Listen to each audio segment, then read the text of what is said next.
Hi dear friends, welcome back to Alex E Academy. ഈ ഒരു ലെക്ചറിൽ CT302 സ്ട്രക്ചറൽ അനാലിസിസ് 2ൻ്റെ ഫസ്റ്റ് മൊഡ്യൂളിലെ ഫസ്റ്റ് ലെക്ചറാണ് നമ്മൾ സ്റ്റാർട്ട് ചെയ്യുന്നത്. അപ്പോൾ ഫസ്റ്റ് മൊഡ്യൂളിൽ നമ്മൾ ഇന്ന് സ്റ്റാർട്ട് ചെയ്യാൻ പോകുന്ന topic approximate method of analysis. അതിൽ തന്നെ ആദ്യത്തെ മെത്തേഡായ സബ്സ്റ്റിറ്റ്യൂട്ട് ഫ്രെയിം മെത്തേഡാണ് നമ്മൾ സ്റ്റാർട്ട് ചെയ്യുന്നത്. ഓക്കെ, അപ്പോൾ നമ്മുടെ ഫസ്റ്റ് മൊഡ്യൂളിൽ നമുക്ക് ആക്ച്വലി വരുന്നത് പ്ലാസ്റ്റിക് അനാലിസിസും approximate method of analysis of multi storage ഫ്രെയിംസുമാണ്. അപ്പോൾ ഇതിൽ നമുക്ക് ഏറ്റവും സ്കോർ ചെയ്യാനായിട്ട് ഞാൻ ബി പാർട്ടിനെ ഓറിയൻറ്റഡ് ആയിട്ടാണ് പറയുന്നത്. അപ്പോൾ ബി പാർട്ടിൽ പാർട്ട് ബിയിൽ നമുക്ക് ഏറ്റവും സിമ്പിളായിട്ട് സ്കോർ ചെയ്യാൻ പറ്റിയ ഒരു ടോപ്പിക്കാണ് ഇത്, approximate method of analysis of multi storage frame. ഈ ഒരു ടോപ്പിക്കാണ് ഞാൻ ആദ്യം സ്റ്റാർട്ട് ചെയ്യുന്നത്. അപ്പോൾ ഇത് കംപ്ലീറ്റ് ചെയ്തതിന് ശേഷം നമുക്ക് ഈ ഒരു ടോപ്പിക്കിലേക്ക് പോകാം. ഓക്കെ, അപ്പോൾ approximate method of analysis of multi storage frames ആണ്. അതിൽ തന്നെ അനാലിസിസ് ഓഫ് വെർട്ടിക്കൽ ലോഡ്സ് നമ്മൾ ചെയ്യുന്നത് സബ്സ്റ്റിറ്റ്യൂട്ട് ഫ്രെയിം മെത്തേഡിലാണ്. Loading condition of maximum hogging, sagging moments in beams, maximum bending moment in columns, ഇത്രയാണ് നമുക്ക് ഡിസ്കസ് ചെയ്യാനായിട്ടുള്ളത്.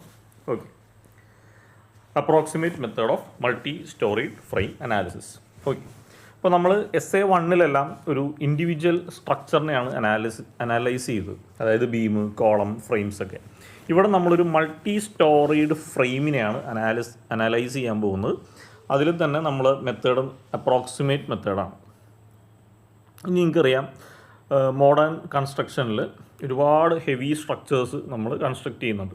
അപ്പോൾ ഈ ഹെവി സ്ട്രക്ചേഴ്സിൻ്റെയൊക്കെ ആദ്യത്തെ സ്റ്റെപ്പ് എന്ന് പറയുന്നതാണ് നമ്മൾ ഈ പഠിക്കാൻ പോകുന്ന അപ്രോക്സിമേറ്റ് മെത്തേഡ് ഓഫ് അനാലിസിസ്. ഇപ്പോൾ ഈ ഒരു ഫിഗറിൽ നിങ്ങൾക്ക് ഒരു RC building frame, reinforced building frame കാണാം. ഇത് അതിൻ്റെ തന്നെ വേറൊരു ടൈപ്പ് ഓഫ് കൺസ്ട്രക്ഷനാണ്. ഹെവി മൾട്ടി സ്റ്റോറേജ് ബിൽഡിംഗ് ആണ് ഇത്. റീഇൻഫോഴ്സ്ഡ് കോൺക്രീറ്റ് ആയിട്ടുള്ള ഒരു സ്ട്രക്ചറാണ്. അതേപോലെ സ്റ്റീൽ സ്ട്രക്ചേഴ്സ് ആണെങ്കിലും സ്റ്റീൽ ഫ്രെയിം സ്ട്രക്ചേഴ്സ് നമുക്ക് കാണാൻ പറ്റും. ഇനി ഒരു RC beam structure, reinforced concrete building ഫ്രെയിമിൻ്റെ സ്കെലിറ്റൽ ഫ്രെയിം വർക്കാണ് ഈ കാണിച്ചേക്കുന്നത്. സ്കെലിറ്റൽ, അതായത് ബീംസും കോളംസും സ്ലാബ്സും മാത്രമേ ഉള്ളൂ. അപ്പോൾ ഈ കാണുന്നതാണ് കോളം, ഈ കാണുന്നതാണ് ബീം, ഈ കാണുന്നതാണ് സ്ലാബ്. അപ്പോൾ ആക്ച്വലി ഇത്രയാണ് നമുക്കൊരു ബിൽഡിംഗ് ഫ്രെയിം എന്ന് പറയുന്നത്. ലോഡ് ക്യാരിയിങ് കപ്പാസിറ്റി അല്ലെങ്കിൽ ലോഡ് ട്രാൻസ്ഫർ ചെയ്യുന്നതൊക്കെ കോളംസ്, ബീംസ്, സ്ലാബ് ഇതുവഴിയാണ് നമുക്ക് താഴത്തേക്ക് പോകുന്നത്.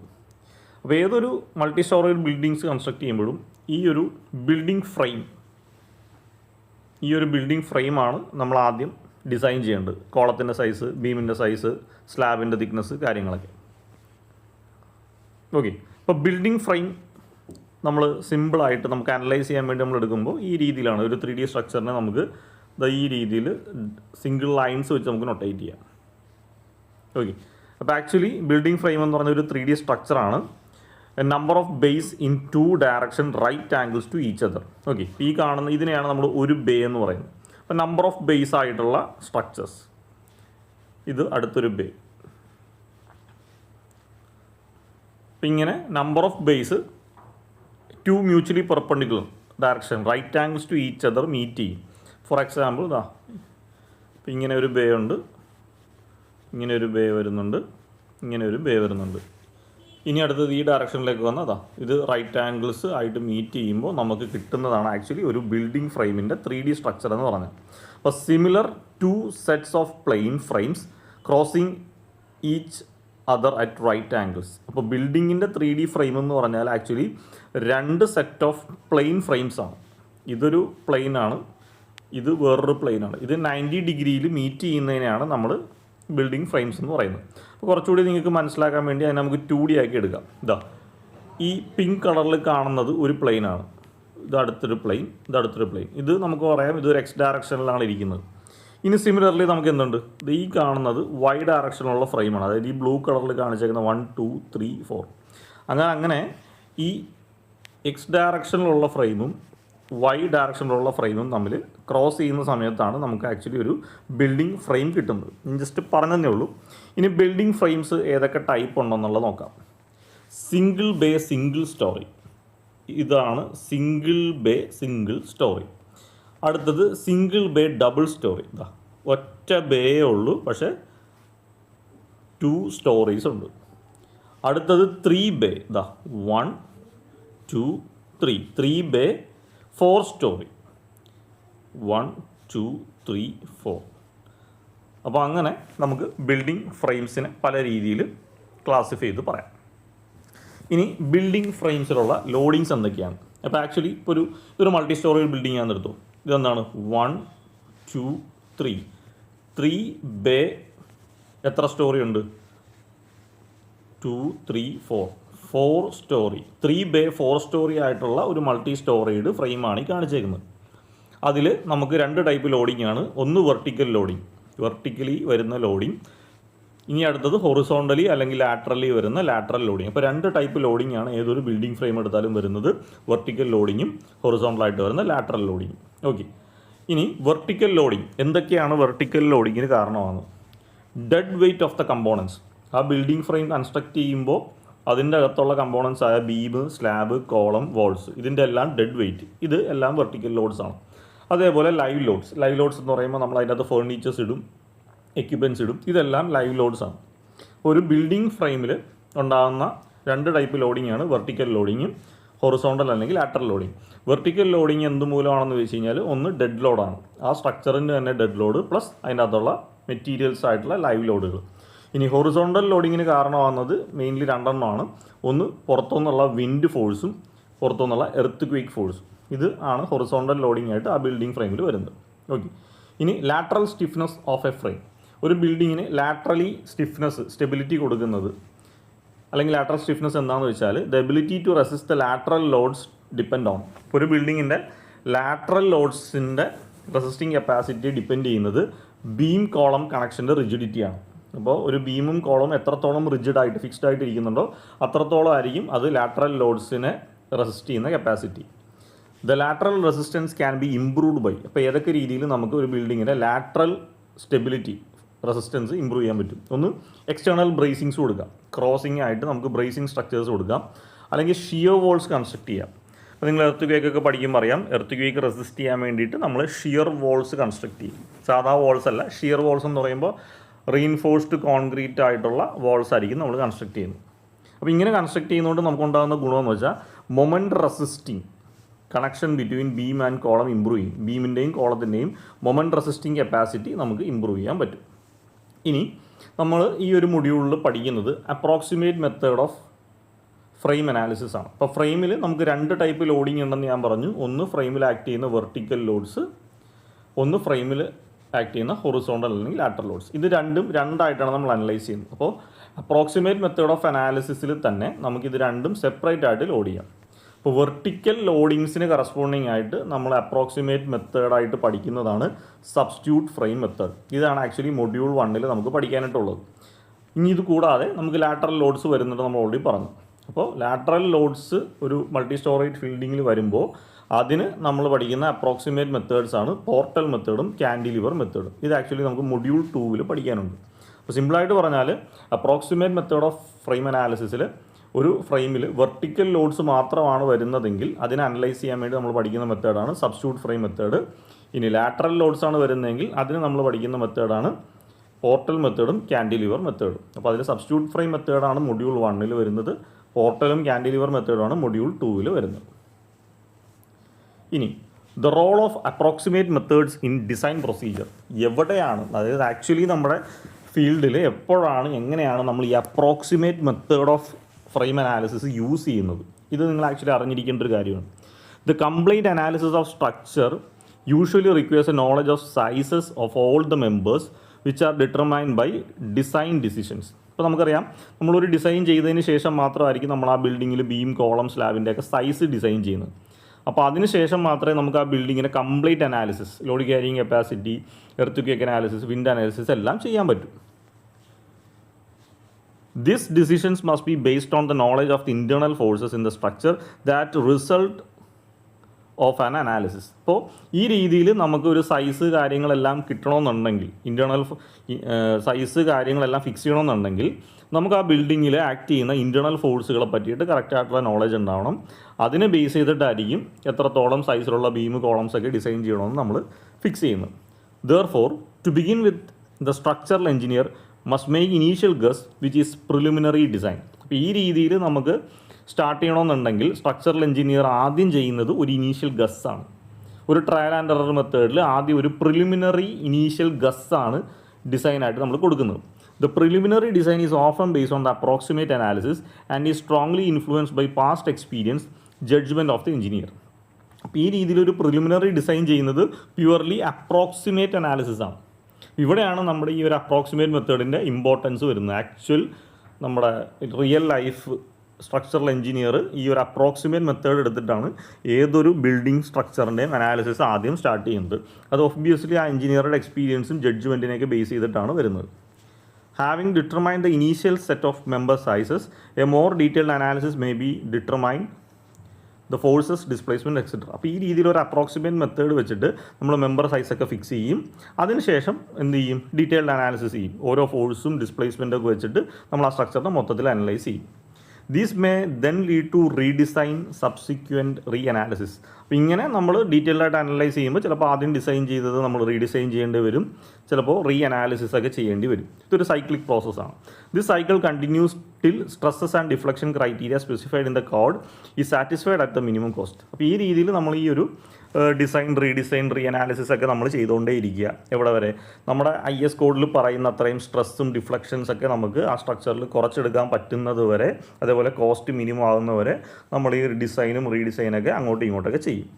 Therefore, in this cyclic process, approximate method plays an important role in preliminary design. അപ്പോൾ അങ്ങനെ ഏതൊരു സ്ട്രക്ചറൽ എഞ്ചിനീയർ ആണെങ്കിലും ഏത് സ്ട്രക്ചർ ഡിസൈൻ ചെയ്യുമ്പോഴും ഈ പറഞ്ഞ സൈക്ലിക് പ്രോസസ്സ്, നമ്മൾ ഈ ലിസ്റ്റ് ചെയ്ത സൈക്ലിക് പ്രോസസ്സാണ് നടക്കുന്നത്. അതിലേറ്റവും ഇമ്പോർട്ടൻ്റ് ആയിട്ടുള്ള സ്റ്റെപ്പാണ് അപ്രോക്സിമേറ്റ് അനാലിസിസ്. ആ അപ്രോക്സിമേറ്റ് അനാലിസിസ് ആണ് നമ്മൾ ഈ ഫസ്റ്റ് മൊഡ്യൂളിൽ പഠിക്കുന്നത്. അപ്പോൾ അപ്രോക്സിമേറ്റ് അനാലിസിസിൽ വെർട്ടിക്കൽ ലോഡ് അനാലിസിസിൽ നമ്മൾ പഠിക്കുന്ന മെത്തേഡാണ് സബ്സ്റ്റിറ്റ്യൂട്ട് ഫ്രെയിം മെത്തേഡ്. അപ്പോൾ എന്താണ് സബ്സ്റ്റിറ്റ്യൂട്ട് ഫ്രെയിം മെത്തേഡ്, അതിൻ്റെ സ്റ്റെപ്സ് കാര്യങ്ങളൊക്കെയാണ് നമ്മൾ ഇനി നോക്കാൻ പോകുന്നത്. Need to analyse a small portion of frame. അപ്പോൾ സബ്സ്റ്റിറ്റ്യൂട്ട് ഫ്രെയിം മെത്തേഡ് എന്ന് പറയുമ്പോൾ നമ്മൾ എൻറ്റയർ ബിൽഡിങ്ങിനെടുത്ത് അനലൈസ് ചെയ്യില്ല, നമ്മളൊരു സ്മോൾ പോർഷനെ സെലക്ട് ചെയ്തിട്ട് അതിനെയാണ് അനലൈസ് ചെയ്യുന്നത്. Moment in beam column mainly due to loads on span very close to it. അപ്പോൾ സബ്സ്റ്റിറ്റ്യൂട്ട് ഫ്രെയിം മെത്തേഡിൽ നമ്മൾ എടുക്കുന്ന ഒരു രീതി എന്ന് വെച്ചാൽ 10 നില ബിൽഡിംഗ് ആണെങ്കിലും ഇപ്പോൾ 5ാമത്തെ നിലയാണ് അനലൈസ് ചെയ്യുന്നതെങ്കിൽ ആ 5ാമത്തെ നിലയിലുള്ള ബീമിൻ്റെയും കോളത്തിൻ്റെയും ലോഡ്സ് മാത്രമേ നമ്മൾ കൺസിഡർ ചെയ്യുള്ളൂ. Loads on distant span does not have appreciable effect. ഞാൻ ഈ പറഞ്ഞ പോലെ ഇപ്പോൾ 5th സ്റ്റോറിയാണ് നമ്മൾ അനലൈസ് ചെയ്യുന്നതെങ്കിൽ അതിന് മുകളിലേക്കോ അതിൻ്റെ താഴത്തേക്കോ ഉള്ള നിലയിലേക്കുള്ള ലോഡുകളൊന്നും നമുക്ക് അപ്രീഷ്യബിൾ എഫക്റ്റ് ഇല്ലാത്തതുകൊണ്ട് നമ്മളതിനെ കൺസിഡർ ചെയ്യാറില്ല. ഏത്? ഈ ഒരു മെത്തേഡിലാണ് സബ്സ്റ്റിറ്റ്യൂട്ട് ഫ്രെയിം മെത്തേഡിൻ്റെ കാര്യമാണ്. The moment in one floor have negligible effect on the moments on the floor above and below it.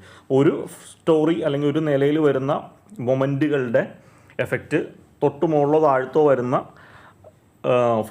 ഫ്ലോർസിലേക്കോ സ്റ്റോറീസിലേക്കോ വരില്ല. അതിൻ്റെ എഫക്റ്റ് കുറവായിരിക്കും. It is sufficient to consider 2 adjacent span on each side of the joint considered. അതായത് സിമ്പിളായിട്ട് പറഞ്ഞാൽ ഇപ്പോൾ ഒരു 10 നില building ആണ് കൺസിഡർ ചെയ്യുന്നതെങ്കിൽ ഇപ്പോൾ നമ്മൾ അനലൈസ് ചെയ്യാൻ പോകുന്നത് ഈ ഒരു സ്റ്റോറി ആണെങ്കിൽ ആ സ്റ്റോറി ഫുള്ളായിട്ട് കൺസിഡർ ചെയ്യും. അതിൻ്റെ തൊട്ട് മുകളിലെയും താഴത്തെയും സ്റ്റോറി കൂടി നമ്മൾ ജസ്റ്റ് കൺസിഡർ ചെയ്യും. അതിൻ്റെ മുകളിലേക്കും താഴത്തേക്കുള്ള ഒരു നിലകളും അല്ലെങ്കിൽ ഒരു സ്ട്രക്ചറും നമ്മൾ ഈ ഒരു അപ്രോക്സിമേറ്റ് മെത്തേഡിൽ കൺസിഡർ ചെയ്യാറില്ല. അപ്പോൾ കുറച്ചുകൂടി ക്ലാരിറ്റി കിട്ടാൻ വേണ്ടിയിട്ട് ഞാനൊരു ഫ്രെയിം കാണിക്കാം. അപ്പോൾ സബ്സ്റ്റിറ്റ്യൂട്ട് ഫ്രെയിം മെത്തേഡിൽ വെർട്ടിക്കൽ ലോഡ് അനാലിസിസിൽ നമ്മളിപ്പോൾ ഈ കാണിച്ചേക്കുന്നൊരു സ്ട്രക്ചറാണ് എടുക്കുന്നതെന്ന് വിചാരിച്ചു. ഈ സ്ട്രക്ചർ എത്രയാണ്? നമുക്ക് 5 നില വരുന്നുണ്ട്. Basement, first floor, second floor, third floor, fourth floor. അപ്പോൾ അങ്ങനെ ഇത്രയും നില വരുന്നുണ്ട്. മുകളിൽ റൂഫുണ്ട്. ഇനി ഇതാ നമ്മൾ ഓരോ ജോയിൻറ്റിനെയും A1, A2, A3, A4, അതേപോലെ B1, B2, B3, B4 അത് ഓരോ ജോയിൻറ്റിനെയും നമ്മൾ ആ ഒരു നെയിമിങ്സ് കറക്റ്റായിട്ട് കൊടുക്കുന്നുണ്ട്. ഓക്കെ. അപ്പോൾ അങ്ങനെ ഒരു 5 നിലയുടെ സ്ട്രക്ചറാണ് ഈ കാണുന്നത്. First, second, third, fourth, fifth 5 നിലയുടെ ഒരു സ്ട്രക്ചറാണ്. ഇനി നമുക്ക് സപ്പോസ് ഇതിനകത്ത് അനലൈസ് ചെയ്യേണ്ടത് ഈ ഒരു ബീമാണെന്നിരിക്കട്ടെ, അല്ലെങ്കിൽ ഈ ഒരു പോർഷൻ ആണെന്നിരിക്കട്ടെ. അപ്പോൾ എനിക്ക് അനലൈസ് ചെയ്യേണ്ടത് A2, B2, C2, D2 അതായത് സെക്കൻഡ് ഫ്ലോർ ഏരിയ ആണ് എനിക്ക് കൺസിഡർ ചെയ്യേണ്ടത്. അപ്പോൾ അങ്ങനെ എനിക്കിതാണ് കൺസിഡർ ചെയ്യേണ്ടതെങ്കിൽ ഞാൻ ഇത്രയും പോർഷൻ എടുക്കും. ആ കൺസിഡർ ചെയ്യേണ്ട ഫ്ലോറും തൊട്ട് മുകളിലും താഴെയുള്ള പോർഷൻ മാത്രം എടുത്താൽ മതി. ആ എൻറ്റയർ സ്ട്രക്ചറൽ ഫ്രെയിം നമുക്ക് എടുക്കേണ്ട ആവശ്യമില്ല. അപ്പോൾ ഈ ഒരു എൻറ്റയർ ഫിഗറിനെ സിംപ്ലിഫൈ ചെയ്ത് ഈ രീതിയിലാക്കി. അപ്പോൾ എനിക്ക് കൺസിഡർ ചെയ്യേണ്ടിയിരുന്നത് ഈ ഒരു ഫ്ലോറാണ് A2, B2, C2, D2. അപ്പോൾ അതിൻ്റെ തൊട്ട് മുകളിലെയും തൊട്ട് താഴത്തെ ഫ്ലോറിനെയും ഞാൻ കൺസിഡർ ചെയ്യും. എന്നിട്ട് അതിനെയൊക്കെ ഞാൻ ഫിക്സ്ഡ് എൻഡായിട്ട് അസ്യൂം ചെയ്തു. ഇതിനെ ഒരു ഫ്ലോറായിട്ട് എടുക്കാതെ നമുക്ക് കൺസിഡർ ചെയ്യേണ്ടതിനെ മാത്രം ഞാനൊരു ഫ്ലോറായിട്ട് എടുത്തു. അതിൻ്റെ തൊട്ട് മുകളിലുള്ള ജോയിൻസ് ഞാൻ അതേപോലെ ഒരു ഫിക്സ്ഡ് എൻഡായിട്ട് എടുത്തു. ഇനി ഇവിടെ നമുക്ക് ഈ ഒരു സ്ട്രക്ചർ നോക്കി അറിയാം. ഞാനിപ്പോൾ ഈ ഒരു സ്റ്റോറി എടുത്തു, ഈ ജോയിൻസും ഞാൻ എടുത്തു, തൊട്ട് മുകളിലും തൊട്ട് താഴെയുള്ള ജോയിൻസും എടുത്തു. അതിൻ്റെ താഴെയുള്ളതും അതിൻ്റെ മുകളിലുള്ള ഒരു പോർഷനും ഞാൻ കൺസിഡർ ചെയ്യുന്നേ ഇല്ല. അപ്പോൾ നമ്മൾ ഏത് സ്റ്റോറി ആണോ കൺസിഡർ ചെയ്യുന്നത്, അല്ലെങ്കിൽ ഏത് ഫ്ലോറാണോ കൺസിഡർ ചെയ്യുന്നത്, എൻ്റയർലി അത് കൺസിഡർ ചെയ്യുക. തൊട്ട് മുകളിൽ താഴെയുള്ള ജോയിൻറ്റുകൾ ഫിക്സ്ഡ് ആക്കി അസ്യൂം ചെയ്യുക. ഇതാണ് സബ്സ്റ്റിറ്റ്യൂട്ട് ഫ്രെയിം മെത്തേഡിൻ്റെ ബേസിക് കൺസെപ്റ്റ്. ഓക്കെ, ഇനി സബ്സ്റ്റിറ്റ്യൂട്ട് ഫ്രെയിം മെത്തേഡിൽ നമുക്ക് 2 ടൈപ്പ് അല്ലെങ്കിൽ 2 പാർട്ട് അനാലിസിസ് ഉണ്ട്. ഒന്ന് maximum bending moment in beam കണ്ടുപിടിക്കുക, മാക്സിമം ബെൻഡിങ് മൊമെൻറ്റ് ഇൻ കോളംസും കണ്ടുപിടിക്കുക. അപ്പോൾ നമുക്ക് ആക്ച്വലി അറിയാം ഈ ഒരു ഫ്രെയിമാണ് അനലൈസ് ചെയ്യുന്നത് അല്ലേ. ഈ ഫ്രെയിമിൽ ഈ കാണുന്നതാണ് ബീം, ഈ കാണുന്നത് കോളംസ് ആണ്. ഓക്കെ, അപ്പോൾ അതേപോലെ 2 പാർട്ട് അനാലിസിസ് ഉണ്ട്. ഒന്ന് maximum bending moment in beams കണ്ടുപിടിക്കാം, maximum bending moment in columns കണ്ടുപിടിക്കാം.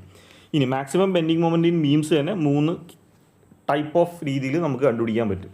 ഒന്ന് maximum positive bending moment mid span. ഇപ്പോൾ ഏതെങ്കിലും ഒരു സ്റ്റോറിയിലെ ഒരു പർട്ടിക്കുലർ പോർഷൻ്റെ maximum bending moment mid span ആണ് കണ്ടുപിടിക്കാൻ പറയുന്നതെങ്കിൽ അത് നമുക്ക് ഈ അപ്രോക്സിമേറ്റ് മെത്തേഡ് വെച്ച് അനലൈസ് ചെയ്യാം. ഏറ്റവും യൂഷ്വലി അപ്പർ സ്റ്റോറിയിലായിരിക്കും ഈ ഒരു ബെൻഡിങ് മൊമെൻറ്റ് ഏറ്റവും മാക്സിമം ആയിട്ട് വരുന്നത്. അപ്പോൾ ഞാനൊരു നിങ്ങളുടെ നോളജിന് വേണ്ടി പറഞ്ഞതേ ഉള്ളൂ. അതേപോലെ മാക്സിമം നെഗറ്റീവ് ബെൻഡിങ് മൊമെൻറ്റ്, ഇവിടെ മാക്സിമം പോസിറ്റീവ് ആണെങ്കിൽ ഇവിടെ maximum negative bending moment mid span കണ്ടുപിടിക്കാനായിട്ടാണെങ്കിൽ നമുക്ക് ഈ ഒരു മെത്തേഡ് അനലൈസ് ചെയ്യാം. ഇനി എപ്പോഴും മാക്സിമം നെഗറ്റീവ് ബെൻഡിങ് മൊമെൻറ്റ് വരുന്നത് ഏറ്റവും താഴത്തെ നിലയിലായിരിക്കും, കോമൺ ആയിട്ട് പറഞ്ഞ അവനായിരിക്കും. അതേപോലെ ഇപ്പോൾ നമ്മൾ മാക്സിമം പോസിറ്റീവ് നെഗറ്റീവ് പറഞ്ഞു. ഇനി അടുത്ത maximum negative bending moment support. അപ്പോൾ ഇവിടെ maximum positive at mid span, maximum negative bending moment mid span, ഇവിടെ maximum negative bending moment support.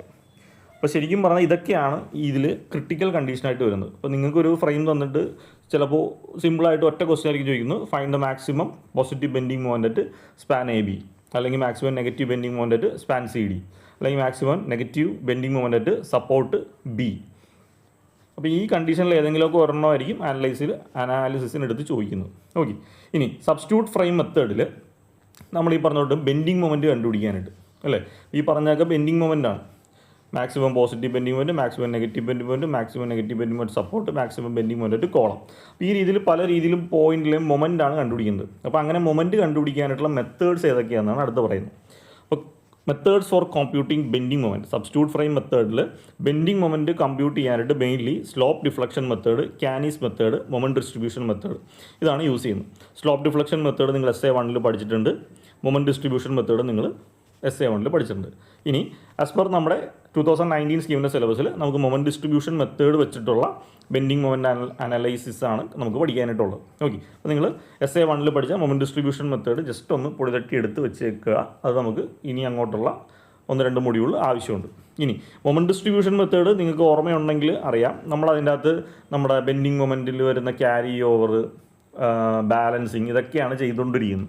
ഒരു 3-4 ഐട്രേഷൻസ് ഒക്കെ ചെയ്ത് എപ്പോഴാണോ നമുക്ക് ബെൻഡിങ് മൊമെൻറ്റ് ജോയിൻറ്റ് സെയിം ആയിട്ട് വരുന്നത് ആ പോയിന്റിലാണ് നമ്മൾ ഐട്രേഷൻസ് സ്റ്റോപ്പ് ചെയ്യുന്നത് അല്ലേ. അപ്പോൾ ഒരു ലെങ്തി പ്രൊസീജിയറാണ്. അപ്പോൾ സബ്സ്റ്റിറ്റ്യൂട്ട് ഫ്രെയിം മെത്തേഡിൻ്റെ കൂടെ നമുക്ക് ഈ ബെൻഡിങ് മൊമെൻ്റ് ആണ് കണ്ടുപിടിക്കേണ്ടത്. അപ്പോൾ അവിടെ നമുക്ക് ഈ മൊമെൻറ്റ് ഡിസ്ട്രിബ്യൂഷൻ മെത്തേഡ് ചെയ്യുമ്പോൾ 2 സൈക്കിൾ ഓഫ് ഡിസ്ട്രിബ്യൂഷൻ ചെയ്താൽ മതി, അതായത് 2 ഐട്രേഷൻ ചെയ്താൽ മതി.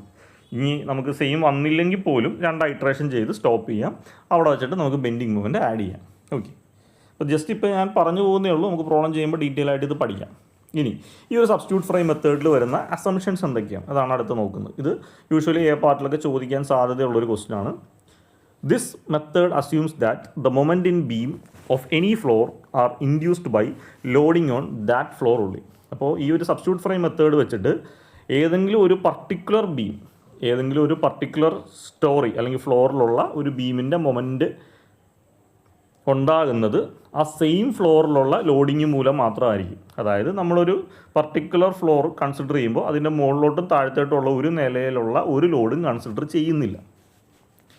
The influence of loading on the lower and upper floor is ignored all together. അതായത് നമ്മൾ ഏതെങ്കിലും ഇപ്പോൾ ഒരു 10 നില ബിൽഡിങ്ങിൽ ജസ്റ്റ് 5th ഫ്ലോർ മാത്രമാണ് നമ്മുടെ അനാലിസിസിന് എടുക്കുന്നതെങ്കിൽ അതിന് മുകളിലും താഴെയും വരുന്ന ഒരു നിലയും നമ്മൾ കൺസിഡർ ചെയ്യേണ്ട. അതായത് ആ കൺസിഡർ ചെയ്ത ഫ്ലോർ ഒഴിച്ച് അതിൻ്റെ മുകളിലും താഴത്തേക്കും വരുന്ന ഒരു ലോഡിങ്ങും നമ്മൾ എടുക്കേണ്ട, അതെല്ലാം നമുക്ക് ഇഗ്നോർ ചെയ്ത് കളയാം. The process involves the division of multi storage structure into a smaller frame. ഞാൻ നേരത്തെ കാണിച്ച പോലെ 10 നിലയുടെ ബിൽഡിംഗ് ആണെങ്കിൽ പോലും നമ്മൾ എന്ത് ചെയ്യും, നമ്മളോട് ഏതെങ്കിലും ഒരു സിംഗിൾ സ്റ്റോറി ആയിരിക്കും അനലൈസ് ചെയ്യാൻ പറഞ്ഞത്. അപ്പോൾ ഈ വലിയ സ്റ്റോറി ഓഫ് ബിൽഡിങ്ങിനെ നമ്മൾ ചെറിയൊരു പോർഷനാക്കി എന്ത് ചെയ്യും, സിംപ്ലിഫൈ ചെയ്തെടുക്കും. അതിനാണ് നമ്മൾ സബ്സ്റ്റിറ്റ്യൂട്ട് ഫ്രെയിം എന്ന് പറയുന്നത്. Okay, the process involves division of multi storage structure into a smaller frame. The sub frame is known as equivalent frame or substitute frame. ഈ രീതിയിൽ വലുതായിട്ടുണ്ടായിരുന്ന മൾട്ടി സ്റ്റോറേജ് സ്ട്രക്ചറിനെ നമുക്കൊരു സ്മോളർ ഫ്രെയിമായിട്ട് എടുക്കാം. ഈ സ്മോളർ ഫ്രെയിമിനെ അല്ലെങ്കിൽ sub ഫ്രെയിമിനെ നമ്മൾ ഇക്വലൻറ്റ് ഫ്രെയിം എന്നോ substitute frame എന്നോ പറയും. The sub frames are usually analysed by moment distribution method. ഞാൻ നേരത്തെ പറഞ്ഞ പോലെ മൊമെൻറ്റ് ഡിസ്ട്രിബ്യൂഷൻ മെത്തേഡ് വെച്ചിട്ടാണ് നമ്മൾ ഈ സബ് ഫ്രെയിംസിനെ അനലൈസ് ചെയ്യുന്നത്. ഇനി ഇതിൽ തന്നെ 2 സൈക്കിൾ ഓഫ് ഡിസ്ട്രിബ്യൂഷൻ വരെ എടുത്താൽ മതി. അതായത് മൊമെൻറ്റ് ഡിസ്ട്രിബ്യൂഷൻ മെത്തേഡിൽ 2 ഐട്രേഷൻസ് അല്ലെങ്കിൽ 2 സ്റ്റെപ്സ് മാത്രം നമ്മൾ ചെയ്താൽ മതി. The substitute frames are formed by the beams at the floor level under consideration together with the columns above and below and their far ends fixed. അപ്പോൾ നമ്മൾ ഇവിടെ ഫ്രെയിംസ് കൺസിഡർ ചെയ്യുമ്പോൾ ഈ ഒരു ഫ്ലോറാണ് എടുക്കുന്നതെങ്കിൽ ഇതിന് മുകളിലോട്ടുള്ള കോളം എടുക്കണം, താഴത്തേക്കുള്ള കോളം എടുക്കണം. അതിൻ്റെ 2 എൻഡും ഫിക്സ്ഡ് ആയിട്ടായിരിക്കും എടുക്കുന്നത്. അപ്പോൾ അതാണ് ലാസ്റ്റ് പോയിന്റ് പറയുന്നത്. അപ്പോൾ നമ്മൾ ഒരു മൾട്ടി സ്റ്റോറേജ് ബിൽഡിങ്ങിൻ്റെ ഒരു പർട്ടിക്കുലർ ഫ്ലോർ എടുക്കുമ്പോൾ ആ ഫ്ലോർ മൊത്തത്തിലൂടെ കൺസിഡർ ചെയ്യണം. അതിന് മുകളിലേക്കുള്ള കോളംസ് എടുക്കണം, താഴത്തേക്കുള്ള കോളംസ് എടുക്കണം. അപ്പോൾ ഇതാ ഈ കോളംസ് എടുത്തു, ഇതെടുത്തു, ഇതെടുത്തു, ഇതെടുത്തു, ഇതെടുത്തു, ഇതെടുത്തു. അപ്പോൾ ഓരോന്നിൻ്റെയും മുകളിലും താഴെയും വരുന്ന കോളംസ് എടുത്തിട്ട് അതിൻ്റെ ഫർദർ എൻഡിനെ ഫിക്സ്ഡ് ആയിട്ട് നമ്മൾ അസ്യൂം ചെയ്യും. ഫർദർ എൻഡിനെ ഫിക്സ്ഡ് ആയിട്ട് എടുക്കും. അതിനെ ഫർദർ നമ്മളൊരു സ്പാൻ ആയിട്ടല്ല എടുക്കുന്നത്. ഓക്കെ, അതാണ് ഈ ഒരു പറയുന്ന point. Substitute frames are formed by beams at the floor level consideration. നമ്മൾ കൺസിഡർ ചെയ്യുന്ന ഫ്ലോറിലുള്ള ബീമിനെ കംപ്ലീറ്റ് ആയിട്ട് എടുക്കുക. Together with the columns above and below, തൊട്ട് മുകളിലും താഴെയുള്ള കോളംസ് എടുക്കുക. Such that the far ends are fixed. ഇത്രയാണ് നമുക്ക് സബ്സ്റ്റിറ്റ്യൂട്ട് ഫ്രെയിം മെത്തേഡിൻ്റെ അസംഷൻ വരുന്നത്. ഇനി പ്രൊസീജിയർ, സബ്സ്റ്റിറ്റ്യൂട്ട് ഫ്രെയിം മെത്തേഡ് വെച്ചിട്ട് അനലൈസ് ചെയ്യുന്ന ഒരു മൾട്ടി സ്റ്റോറി ഫ്രെയിം അനലൈസ് ചെയ്യുന്ന പ്രൊസീജിയറാണ് നമ്മൾ പറയുന്നത്. First step, select a suitable frame by taking the floor beams with columns of lower and upper storey fixed at the farther. അപ്പോൾ ആദ്യം നമ്മൾ ഒരു സ്യൂട്ടബിൾ ഫ്രെയിം സെലക്ട് ചെയ്യുക. തന്നേക്കുന്ന വലിയ ക്വസ്റ്റ്യനിൽ നിന്ന് ഏത് ഫ്ലോറാണോ നമുക്ക് കൺസിഡർ ചെയ്യേണ്ടത് ആ ഫ്ലോറും തൊട്ട് മുകളിലും താഴെയുള്ള കോളംസ് കൺസിഡർ ചെയ്യുക. ഞാൻ നേരത്തെ പറഞ്ഞ പോലെ തൊട്ട് മുകളിലും താഴെയുള്ള നിലയിലെ കോളംസ് കൺസിഡർ ചെയ്യുക. അതിൻ്റെ ഫാർ എൻഡ് ഫിക്സ്ഡ് ആയിട്ട് നമ്മൾ ആ പടത്തിനെ റിക്രിയേറ്റ് ചെയ്ത് വരയ്ക്കുക.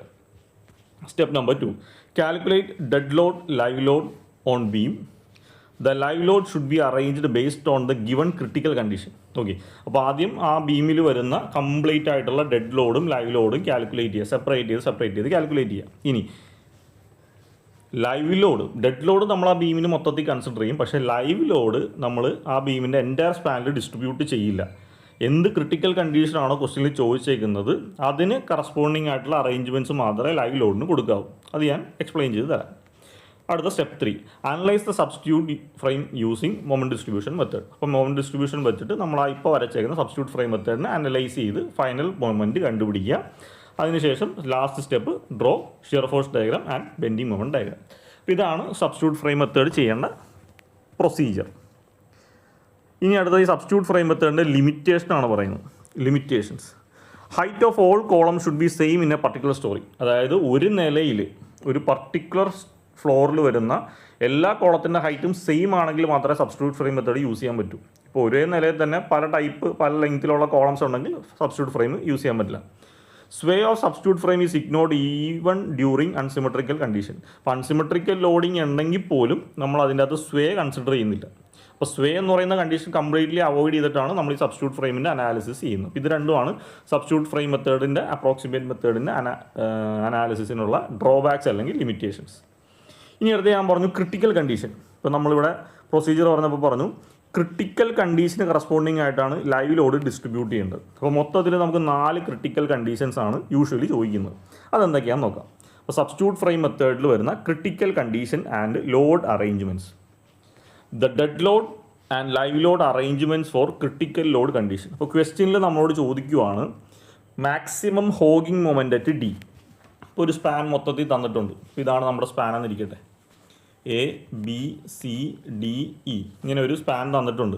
അപ്പോൾ സ്വാഭാവികമായിട്ടും അതിന് മുകളിലേക്കുള്ളത് A1 A2, bin മുകളിലുള്ളത് B1 B2, സിന് മുകളിലും താഴെയുള്ള C1 C2, ഡിന് മുകളിലും താഴെയുള്ള D1 D2, ഇന് മുകളിലും താഴെയുള്ള E1 E2.